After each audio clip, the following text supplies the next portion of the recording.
Bismillahirrahmanirrahim. Assalamualaikum warahmatullahi wabarakatuh. Selamat pagi Ibu dosen dan juga rekan-rekan semuanya. Pada kesempatan kali ini saya akan mempresentasikan materi mengenai konsep utama dari teori Lev-Vygotsky, lanjutan dari pembahasan perkembangan kognitif menurut Lev-Vygotsky.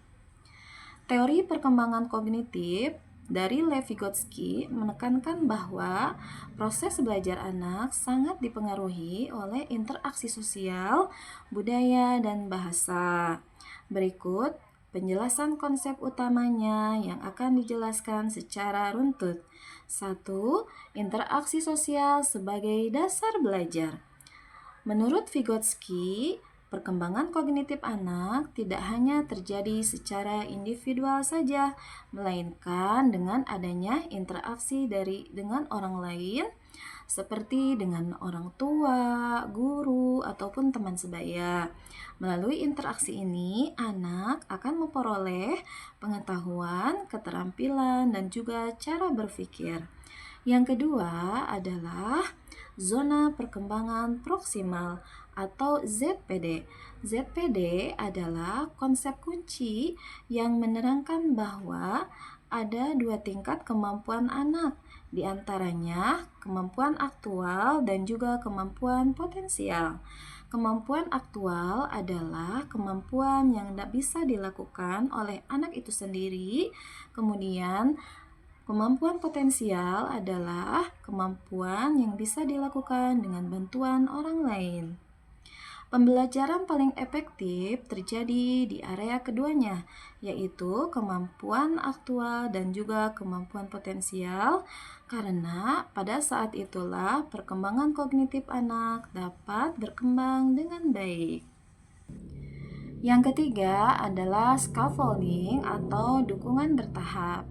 Scaffolding adalah bantuan sementara yang diberikan oleh orang yang lebih ahli.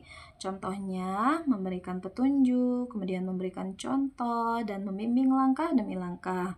Seiring waktu, bantuan ini dikurangi hingga anak dapat mandiri. Keempat, peran bahasa dalam perkembangan kognitif.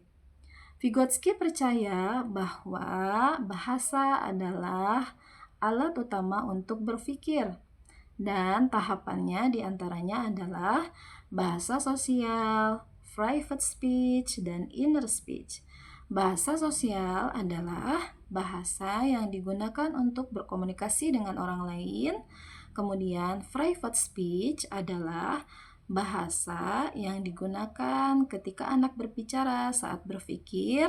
Yang ketiga, inner speech adalah bahasa yang menjadi pikiran dalam hati.